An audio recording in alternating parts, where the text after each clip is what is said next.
Muy al principio de la conversación, Pedro ha dicho que estamos en un momento de mucho riesgo. Estas eran las causas del malestar.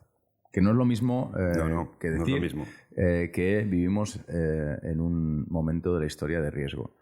¿Qué significa que hay riesgo frente a nosotros? Creo que, y esto también es una condición de la modernidad, y lo leí la primera vez, creo, intentando interpretar, pues sí, entre la mucha, creo recordar, entre la mucha producción de pensamiento que reflexionó sobre el 11 de septiembre, sobre la dimensión del 11 de septiembre. El siglo XX hay quien dice que empieza con el Titanic, porque muere mucha gente en una cosa tan contingente como que es que un barco se hunde. Somos unas sociedades muy saturadas y entonces la dimensión de todos los problemas cambia de escala. No creo que un gran invento en cuanto al progreso científico de las armas en el Neolítico pusiera en peligro la supervivencia de la especie, tuviera en ese momento 250.000 ejemplares o los que tuvieran. Pero hoy nosotros ya hemos sido capaces de desarrollar armas que pueden hacernos desaparecer de un día para otro. La parte de la historia en la que estamos, somos capaces de estropearlo todo de golpe, en muchos sentidos. Y eso creo que también explica una parte del malestar, y de hecho también tocamos el tema en lo que hablamos. Creo que hay una repentina transparentación del mundo por la revolución de las comunicaciones y digital, de forma que si tú quieres, eres consciente de toda la cantidad de cosas no buenas que ocurren en el mundo, y esto genera una cierta ansiedad al ciudadano, pero también que todos los problemas realmente relevantes a los que se está enfrentando, digamos, la civilización son de unas dimensiones desbordantes de la escala humana, de la escala individual. Y eso necesariamente tiene que traer agonía. Ahora mismo podríamos hablar del escalado de los dos conflictos bélicos que tenemos en las fronteras de Europa, que incluso podrían unirse en un momento dado por los intereses internacionales. O sea, podríamos generar una especie de cadena como la de la Primera y Segunda Guerra Mundial a partir de ahí, y esto crea ansiedad, es obvio, pero es verdad que esto ya ha ocurrido antes, o sea que no es específicamente del presente, pero eso se combina con una evidencia, casi diría yo, epitelial, de que el clima está cambiando, de que hay problemas de suministro de agua, y eso significa que todos sabemos que son los primeros y que no van a ir a menos, van a ir a más. Los que vivís aquí en Barcelona habéis convivido ahora con un problema de sequía importante. Los que vivimos en Madrid sabemos que la torridez de los veranos empieza a ser realmente agobiante. Y la percepción, creo, de todos es que no es un problema que va a ir a menos. Entonces, todo esto son, digamos, enchufarle ansiedad al ciudadano, porque además le dices que sí, que él está inerme, básicamente. Y eso se plasma en todo, se plasma en cómo convives en el hábitat digital, redes sociales, si estás inmerso en unas corporaciones que escapan a la escala de las voluntades políticas de tu país. Todo lo que nos puede destruir o nos amenaza o nos somete ha cobrado unas dimensiones descomunales.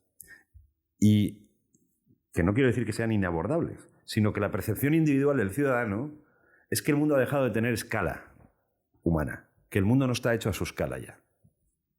Creo que esto es otro de los elementos y ahí subyacen los riesgos. Yo creo que la humanidad, no ahora, desde mediados del siglo XX, desde la invención de la bomba atómica, yo creo que la humanidad se enfrenta a la posibilidad cierta de que echarlo todo a perder de un día para otro. Indudablemente eso es así.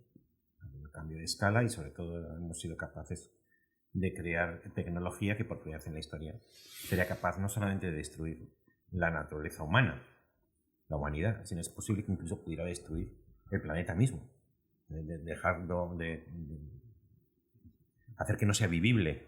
Y eso antes no ocurría. Nosotros éramos capaces de dominar la naturaleza, pero no éramos capaces de destruir la naturaleza humana. Ahora sí somos capaces incluso del planeta. Hay otro elemento del que quizá te acuerdas que hablamos ayer, que es la sensación de que no hay nadie al mando en el mundo entero. Entonces tú te coges un jeque árabe hoy, uno de estos países que tú conocerás mejor, pues una de estas especies de dictaduras musulmanas. No tú. O sea, es decir, que conoces mejor el nombre, quiero decir, ¿no? Pero yo soy muy malo para los nombres concretos. No sé si es qué emirato árabe es una buena representación de una dictadura musulmana, donde hay un jeque que es todopoderoso y teocrático, ¿no? Pues yo creo que hay los que viven en ese país seguramente piensan que hay alguien al mando. A lo mejor es malo, a lo mejor es un dictador, a lo mejor es una persona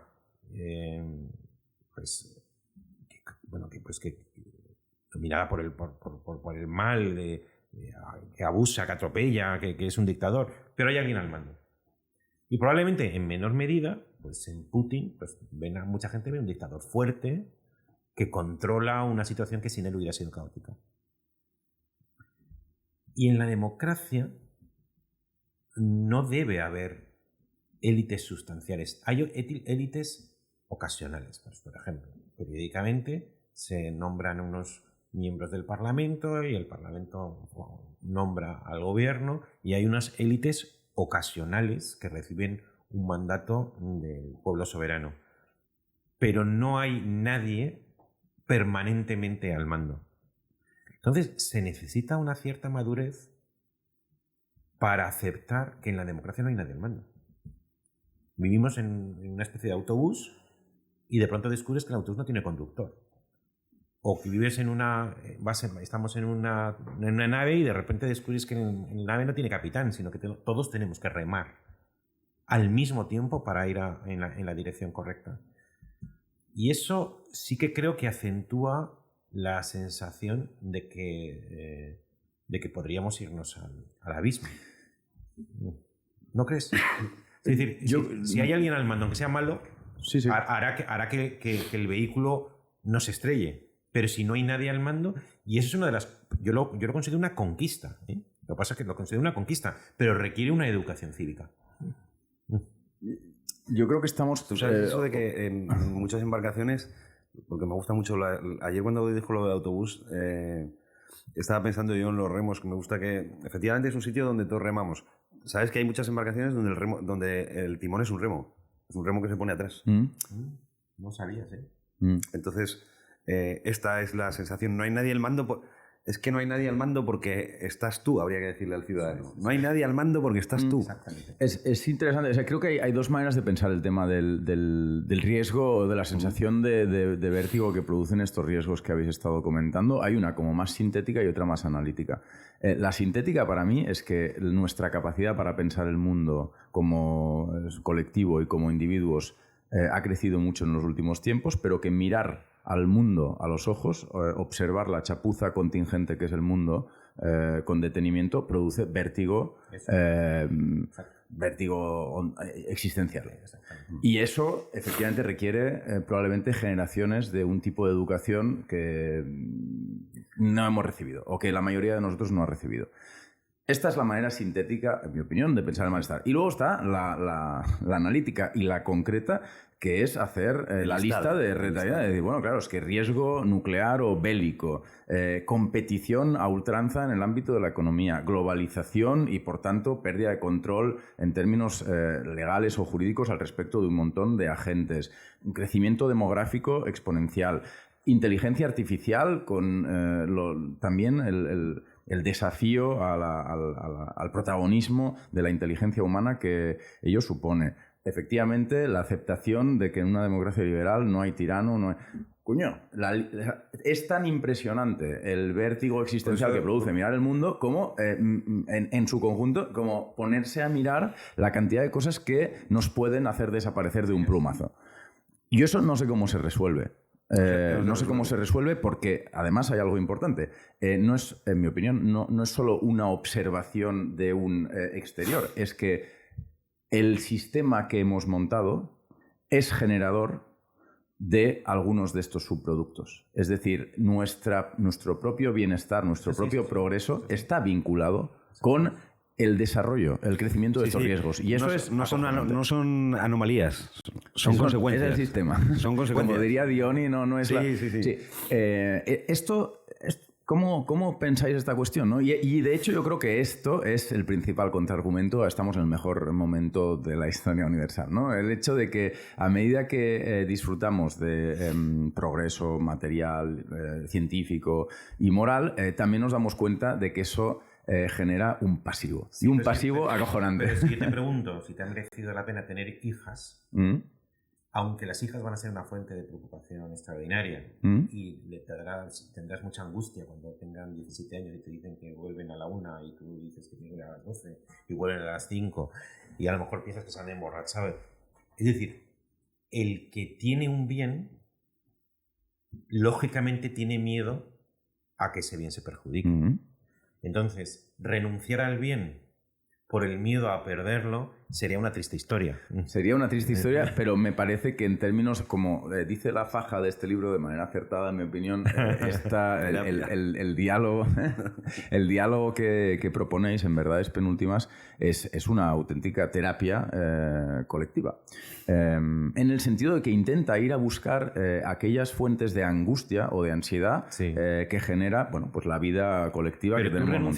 ¿Tú renuncias a un bien por el miedo a perderlo? No, tienes razón. Es evidente que tienes razón. Pero eso no significa... Que no haya miedo. Que no haya miedo. Objetivamente me voy a sentir mejor. Para, digamos, no entender esta frase, sino interiorizarla, cada uno de nosotros tenga que hacer un camino jodido. Pero los marxistas los primeros, pero luego los ecologistas... Pero seríamos deshonestos si no reconociéramos que el bien genera miedo. Si, por ejemplo, nosotros solamente tuviéramos el discurso de vivimos el mejor momento de la historia, seríamos muy parciales.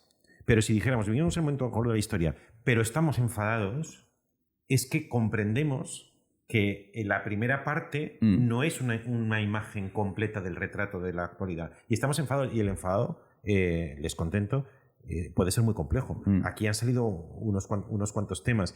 Decir las dos cosas creo que es una imagen fiel de nuestra época. Estamos enfadados. Eso es verdad. Lo que pasa es que la inmensa mayoría de la gente y de los intelectuales ponen el acento en lo segundo.